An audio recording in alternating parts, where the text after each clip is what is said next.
Como siempre, empiezo diciendo que no tengo los derechos de autor de la alabanza. Escribe el apóstol Pablo en la carta a los Filipenses capítulo 2 versículo 1 al 4, y lo voy a leer en la Nueva Traducción Viviente.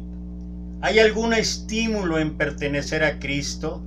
¿Existe algún consuelo en su amor? ¿Tenemos en conjunto alguna comunión en el Espíritu? ¿Tienen ustedes un corazón tierno y compasivo?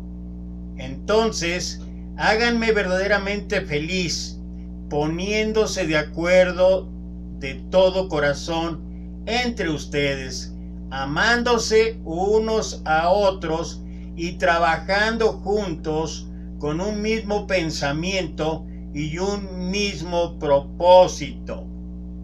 Versículo 3. No sean egoístas, no traten de impresionar a nadie, sean humildes, es decir, considerando a los demás como mejores que ustedes. No se ocupen solo de sus propios intereses, sino también procuren interesarse en los demás. Este es el mensaje número 2 de la serie que hemos titulado Ordena tu casa. Se dice que la vanidad está tan arraigada en el corazón del hombre que los que escriben contra ella quieren tener la gloria de haber escrito bien, y los que la leen desean tener la gloria de haberlos leído primero. El egoísmo es una característica del pecado y, entendido en el sentido cristiano, es el precio que hay que pagar a través de toda nuestra existencia. ¿Qué habría sido de la bestia si la bella no hubiera aparecido? Y la historia es un tanto familiar, no porque sea un cuento de hadas. Para quien tuvo la oportunidad de ver esta película, podrá darse cuenta, entre otras cosas, que la bestia no siempre fue bestia. Hubo un tiempo en que él tenía un castillo, era un príncipe apuesto, pero la maldición cayó sobre el castillo y sobre su vida, y entonces se transformó, se volvió una bestia. ¿Qué hubiera sido de ella si la bella no hubiera aparecido? Porque a diferencia de la bella era una mujer hermosa, pero no solamente tenía una hermosura exterior, sino la hermosura interior la llevaba incluso a dar su propia vida por salvar la vida de los demás, en particular la vida de su padre. Pero esto permitió el interés por lo demás, dejar a un lado su egoísmo, dejar a un lado su interés propio, el salvar. Y no solamente salvó a su padre, sino también salvó a la bestia. El egoísmo se alimenta de vanidad, de orgullo, de soberbia, altivez, y esto afecta en todos sentidos nuestra vida. Es por eso que hablaba que aquello no es solamente una simple historia, una historia de cuentos de hada. Es que nos recuerda a nosotros. ¿Por qué? Porque en algún momento nosotros también, no en un palacio, nosotros estuvimos en el paraíso. Teníamos absolutamente todo. Éramos la criatura más perfecta, aunque lo seguimos siendo, de Dios. Teníamos absolutamente todo, pero la maldición cayó. Esta fue en forma de pecado, a causa de la desobediencia, y entonces todo cambió. Y entre las cosas que han cambiado y que tenemos que arrastrar desde entonces, es lo que estoy hablando en cuanto al egoísmo. Ese egoísmo que tiene que ver o que es sinónimo de orgullo, soberbia, altivez, vanidad, y que afecta nuestra vida. Ahora bien, si nosotros queremos ordenar nuestra casa, debemos erradicarla al máximo posible de nuestra vida. Si no la erradicamos, si no luchamos día a día contra ello, entonces realmente va a ser difícil que nuestra casa esté en orden. Pablo nos instruye de una manera práctica en dos pasajes el cómo combatir el egoísmo.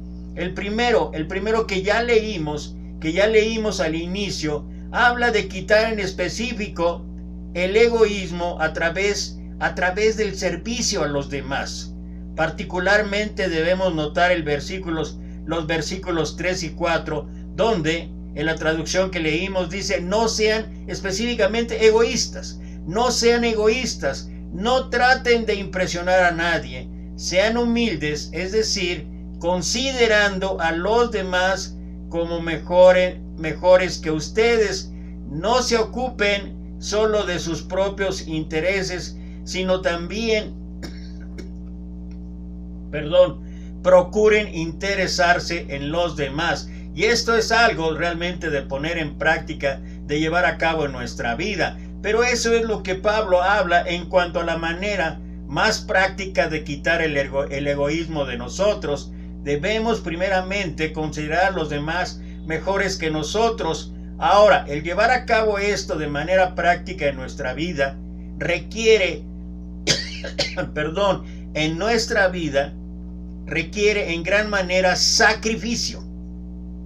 Es un sacrificio luchar contra esto. Es un sacrificio crucificar el yo. Es un sacrificio interesarse en los demás antes que en uno mismo. Por ello es que Pablo escribe en la carta a los Romanos, capítulo 12, versículo 1: por lo tanto, amados hermanos, les ruego que entreguen su cuerpo a Dios por todo lo que Él ha hecho a favor de ustedes, que sea un sacrificio vivo y santo, la clase de sacrificio que a Él le agrada.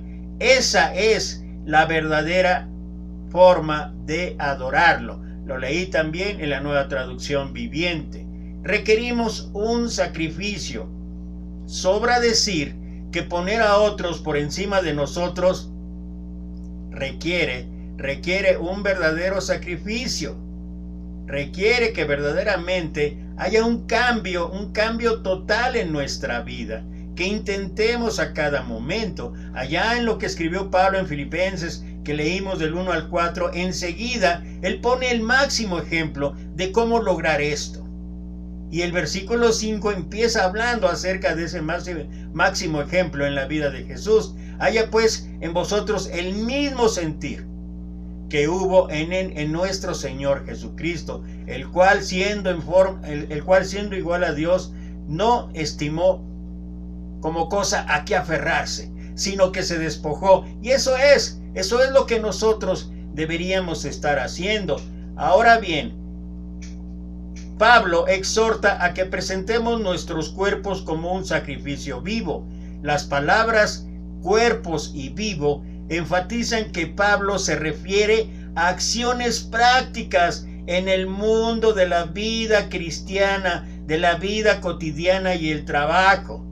Y creo que eso es algo con los que particularmente los creyentes, los que nos decimos cristianos, tenemos que luchar. Hablamos mucho de teoría, hablamos mucho de sana doctrina, enumeramos innumerables pasajes, nos referimos a los antiguos escritos, los griegos, el hebreo, el arameo, etcétera, etcétera. Hablamos de apologética, hablamos de hermenéutica, hablamos de homilética, hablamos de teología, hablamos y hablamos y hablamos. Pero realmente lo que nos falta mucho es que todo eso sea traducido en algo práctico.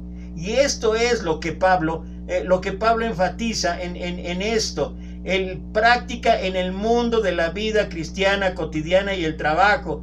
Todos los creyentes debemos volvernos sacrificios vivos al ofrecer nuestro tiempo, nuestro talento y nuestra energía en el trabajo que pueda beneficiar a otras personas y o a toda la creación de Dios.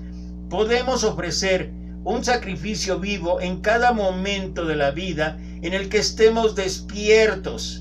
Lo hacemos cuando perdonamos a alguien. Esto solamente vamos a enumerar algunos ejemplos de manera práctica para llevar a cabo esto. Un sacrificio vivo, un sacrificio santo, un sacrificio que agrada a Dios. Lo hacemos, vuelvo a insistir, cuando perdonamos a alguien que peca contra nosotros en cualquier área, en el trabajo, en la familia, en la iglesia, o cuando nos arriesgamos para ayudar a resolver una disputa entre otras personas. Recuerda, una de las bienaventuranzas en específico, el Señor mencionó: bienaventurados vosotros los pacificadores.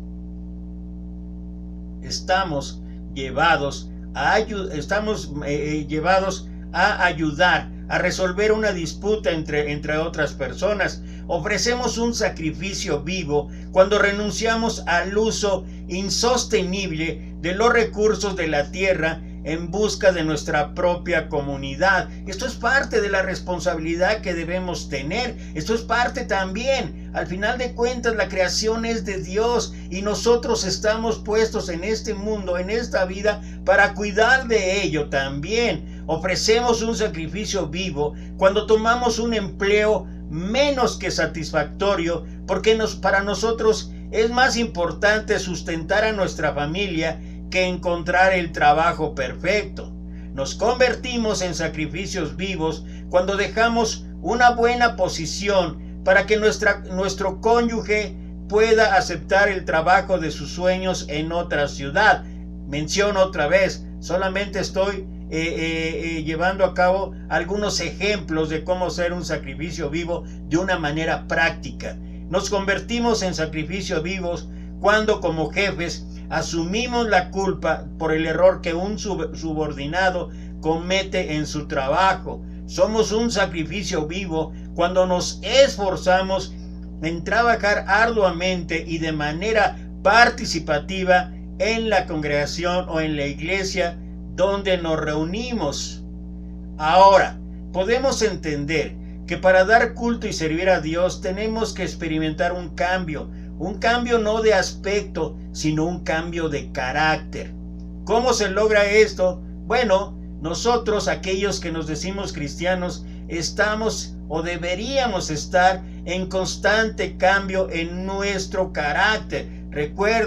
Recuerda Pablo lo que dijo ahí en Filipenses 1:6, estando persuadidos de esto, el que comenzó en vosotros la buena obra, la terminará o la culminará hasta el día de Jesucristo. Esto significa un constante cambio en nuestra vida y sobre todo un cambio interior, un cambio de carácter, un cambio que muestre, entre otras cosas, las cualidades, las características de los frutos del Espíritu: amor, gozo, paz, benignidad, etcétera, etcétera. Y es cuando nosotros transmitimos esto a través de nuestro carácter, a través de nuestras actitudes, a través de nuestras acciones, es que realmente podemos impactar a los demás y realmente podemos hacer o traer un beneficio a los demás. Cada vez que somos confrontados por la Escritura, nos debemos dar cuenta de los cambios que debemos realizar para poner en orden nuestra casa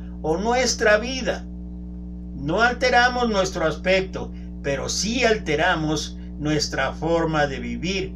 Esto es lo que verdaderamente va a impactar al mundo, como cuando actuamos como luz y sal del mundo. Así es como la iglesia en el primer siglo impactaba su entorno. ¿Recuerdas este pasaje que está ahí en Hechos 2:44 en adelante, donde se veía la forma de vivir de los primeros cristianos?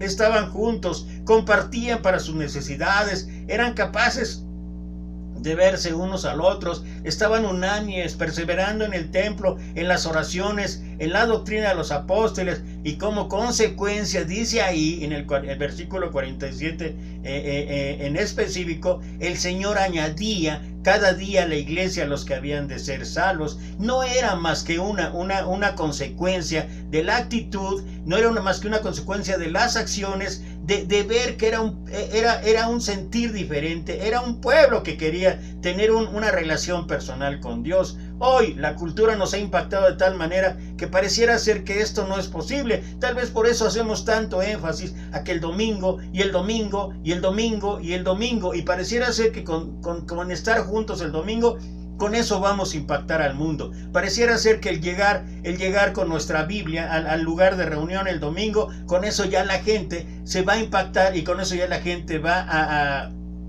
a querer doblar rodilla delante de nuestro Señor Jesucristo. Y ese es uno de las peores circunstancias y situaciones que nosotros mismos hemos creado, porque no es así como el mundo se va a convencer del cambio de carácter de uno. Es a través de nuestra vida diaria, entre en la familia, entre los vecinos, en el trabajo, en la escuela, en la sociedad, y es cuando nosotros verdaderamente estaremos impactando nuestro entorno. Cuando entregamos nuestra vida a Jesús, somos nuevas criaturas, tenemos una mentalidad diferente, porque ahora tenemos la mente de Cristo.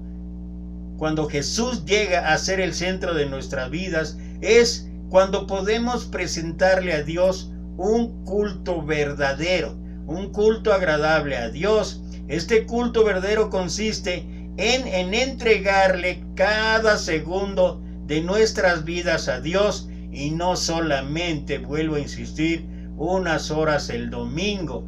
Gálatas capítulo 2 versículo 20 dice: con Cristo estoy juntamente crucificado, ya no vivo yo, mas Cristo vive en mí, y lo que ahora vivo en la carne, lo vivo en la fe del Hijo de Dios, el cual me amó y se entregó a sí mismo por mí.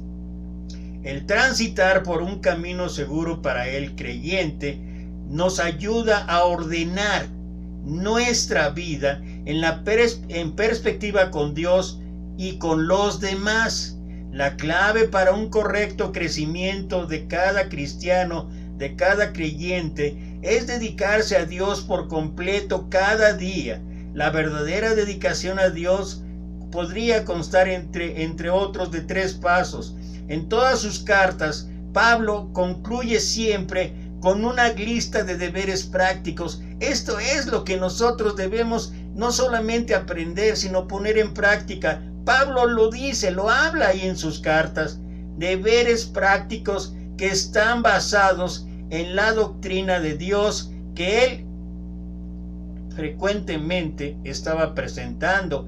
En la vida del cristiano, la doctrina y los deberes siempre van de la mano, siempre van juntos.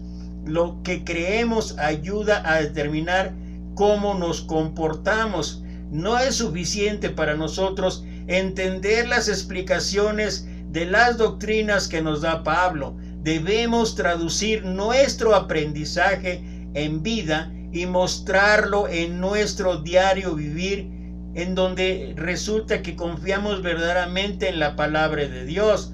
La idea principal en las secciones de escritura de Pablo es relaciones. Si tenemos una perfecta relación con Dios, tendremos también una perfecta relación con las personas que forman parte del medio en el cual nos desarrollamos, en el cual vivimos. Si alguien escribió Juan, Si alguien dice que ama a Dios y aborrece a su hermano, el tal es mentiroso. Primera carta de Juan, capítulo 4, versículo 20. Hay por lo menos 4 por tanto. Esa frase, por tanto, en la carta de Pablo a los romanos. Y me voy a referir a ella porque culmina ahí en el capítulo 12, que es el que estamos tomando como base para el mensaje. Capítulo 3, versículo 20, dice: por tanto, de condenación, declara que todo el mundo es culpable ante Dios. En el capítulo 5, versículo 1, por tanto, habla de justificación. En el capítulo 8, versículo 1, el por tanto es de garantía. Y finalmente, en el capítulo 12, versículo 1, el por tanto es o se refiere a dedicación.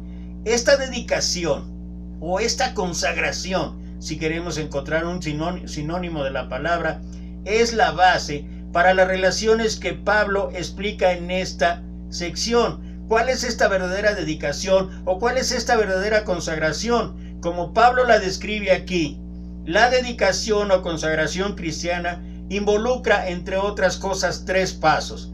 Número 1, dar a Dios nuestro cuerpo.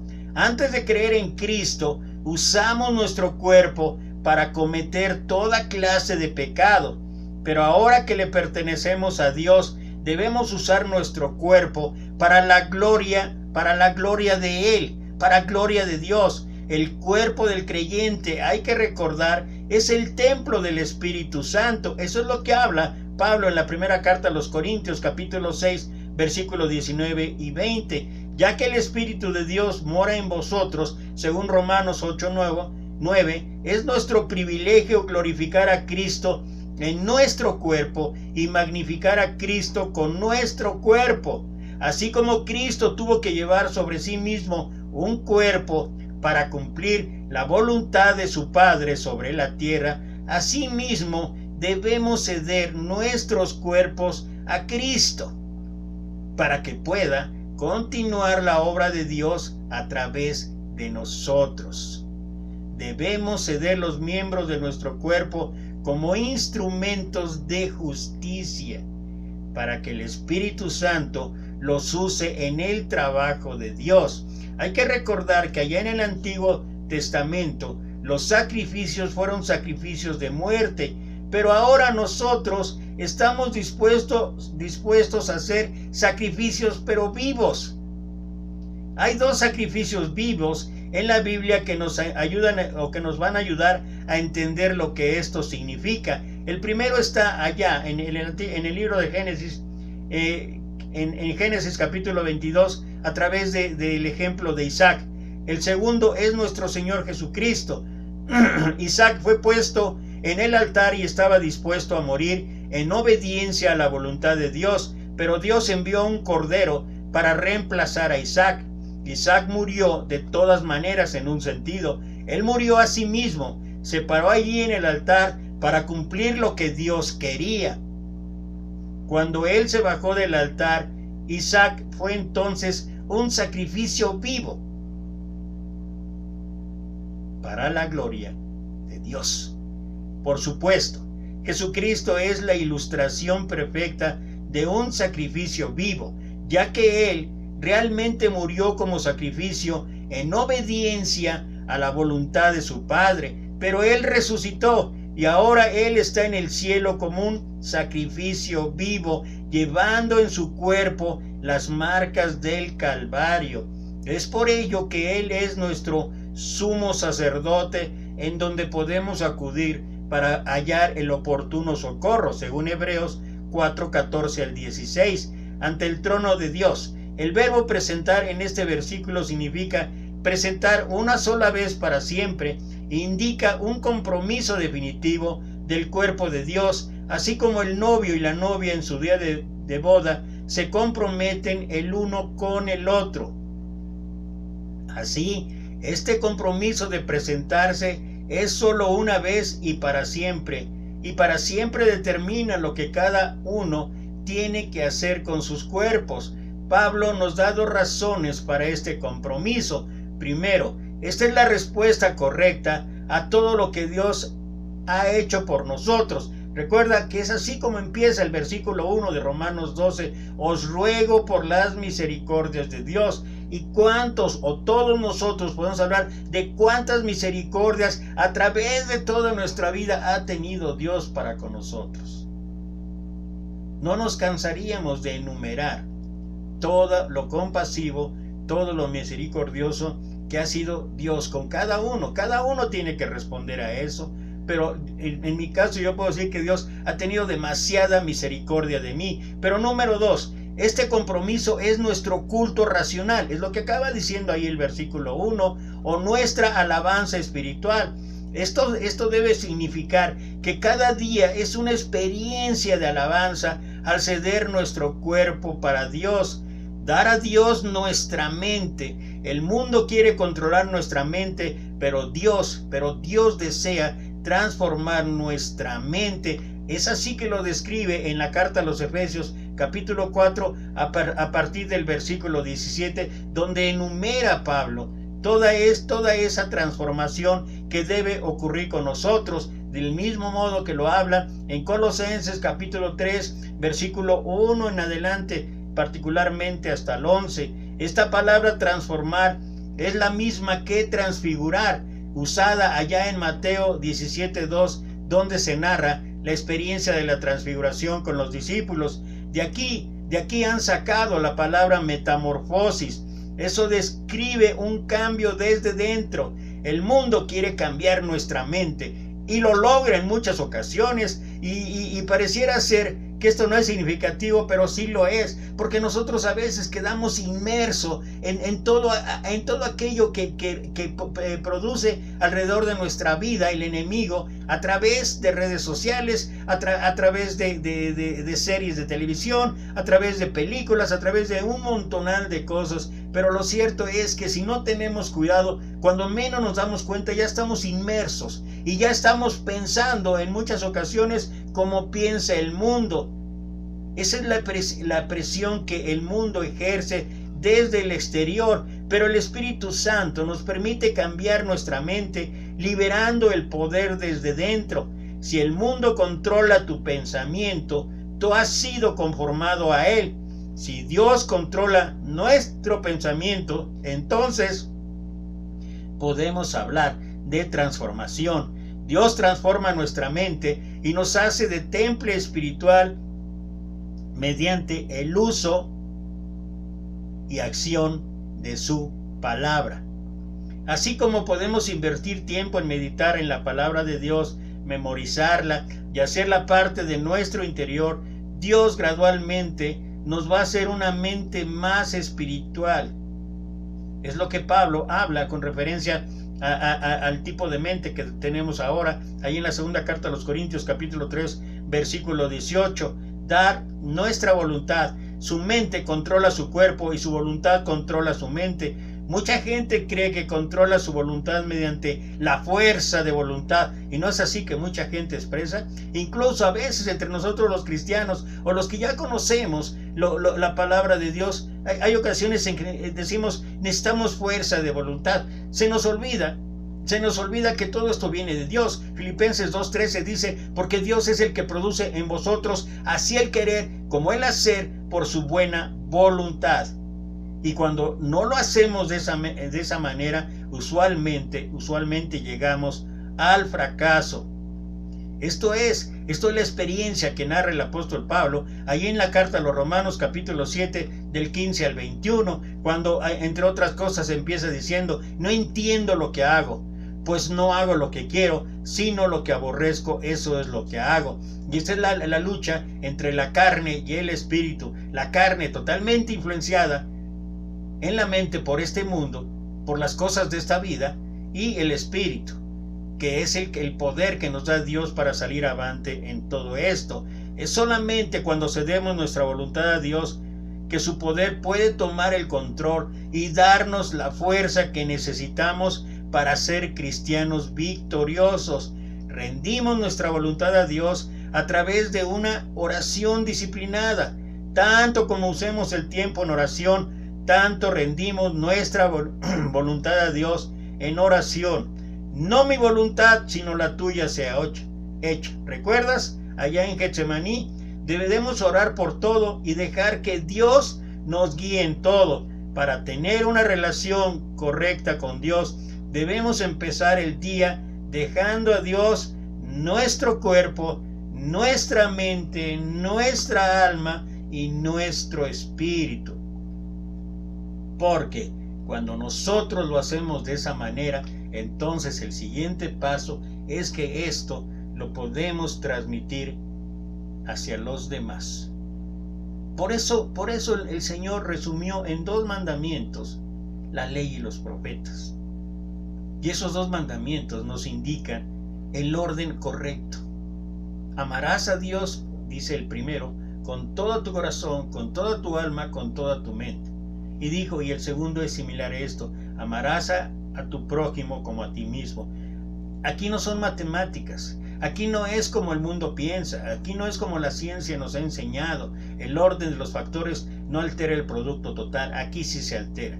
No podemos amar a los demás, no podemos quitar el egoísmo de nuestras vidas, no podemos realmente ser un beneficio para los demás si no amamos primeramente a Dios, si no entregamos primeramente a Dios. Y es lo que Pablo empieza diciendo en Romanos 12:1. Así os ruego que por las misericordias de Dios os presentéis vuestros cuerpos en sacrificio vivo, santo, agradable a Dios, que es vuestro culto racional.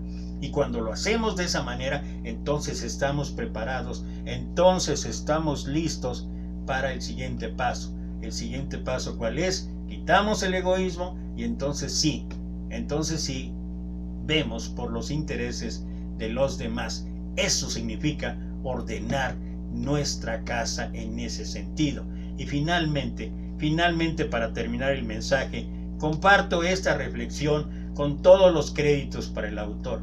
Esta reflexión la escuché y la dejé guardada desde hace un año, pero en verdad que esto es una gran enseñanza por todo el tiempo que hemos vivido, y lo voy a leer tal como lo recibí. Como dije, no es mío, es de un autor, me llegó en un mensaje y ahí lo guardé. Dice, y de repente despertamos un día y todo cambió. En Disney se apagó la magia.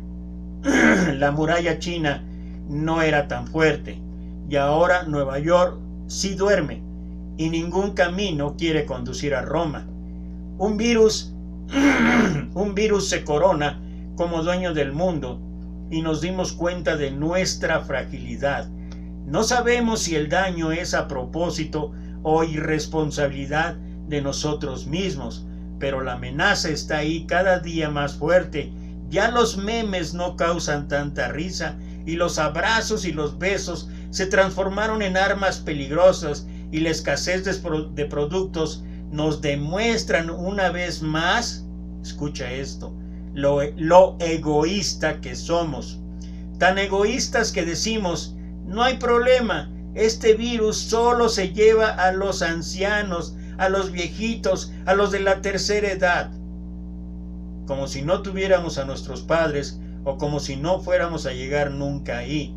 Queremos hacer valer nuestros derechos de decidir si dejan vivir o no a otros, y ahora nos damos cuenta que no podemos ni decidir por la vida de nosotros mismos. Un planeta que hoy se pone una máscara no solo para un virus, sino para tapar nuestra vulnerabilidad mezclada con soberbia, y se lava las manos para no reconocer nuestra responsabilidad, tal como un día lo hizo Pilato. Sí, hay miedo, sí, hay aislamiento, sí, hay compras de pánico, sí, hay enfermedad, sí, incluso hay muerte.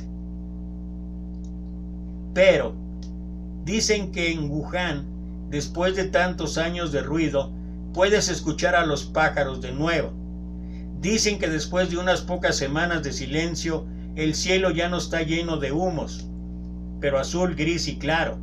Dicen que en las calles vacías de Assisi, la gente está cantando desde sus casas y sus balcones, manteniendo sus ventanas abiertas para que los que están solos puedan escuchar las voces de las familias a su alrededor. Dicen que un hotel en el oeste de Irlanda ofrece comidas gratis y las entrega a domicilio. Hoy, una joven que conozco está demasiado ocupada repartiendo por el barrio volantes con su número de teléfono para que los ancianos puedan tener a alguien a quien llamar. Hoy hay iglesias, sinagogas, mezquitas y templos que se están preparando para dar la bienvenida y proteger a los desamparados, a los enfermos, a los cansados. En todo el mundo la gente se está desacelerando y reflexionando. En todo el mundo las personas miran a sus vecinos de una manera nueva. En todo el mundo la gente está despertando a una nueva realidad, a lo grande que realmente somos, a que poco control tenemos realmente, a que lo que realmente importa es amar. Sí, hay miedo, pero no tiene que haber odio. Sí, hay aislamiento, pero no tiene que haber soledad. Sí, hay compras de pánico, pero no tiene que haber egoísmo. Sí, hay enfermedad, pero no tiene que haber enfermedad del alma. Sí, incluso hay muerte, pero siempre puede haber un renacimiento del amor. Por eso, despiértate, eligiendo cómo vivir hoy. Hoy respira, haz una pausa y escucha detrás de los tormentos de tu miedo. Los pájaros cantan de nuevo, el cielo se está despejando, la primavera está llegando y siempre estamos rodeados de amor. Abre las ventanas de tu alma y aunque no puedas pisar la calle vacía, canta. Proverbios capítulo 18 versículo 1 en la traducción lenguaje actual dice: el que es egoísta solo piensa en sí mismo y no acepta ningún consejo. Y Pablo en la segunda carta a los Corintios capítulo 12 versículo 20, y lo voy a leer en la traducción lenguaje actual, dice: me da miedo pensar que cuando vaya a visitarlos no los encuentre como yo quisiera y que tampoco yo resulte ser lo que ustedes esperan. Tengo miedo de encontrarlos peleándose o envidiándose o enojados unos contra otros, o que resulten ser egoístas, chismosos, murmuradores, orgullosos y alborotadores. Esto es palabra de Dios. Es tiempo ya de ordenar la casa. Para ello se requiere sacrificio. Es tiempo de crucificar el yo. Y es tiempo para pedir que Dios nos dé la sabiduría y la fuerza para llevarlo a cabo. Que Dios nos ayude en este propósito. Y nos vemos en el tercer mensaje de esta serie: Ordena la casa. Que Dios te bendiga.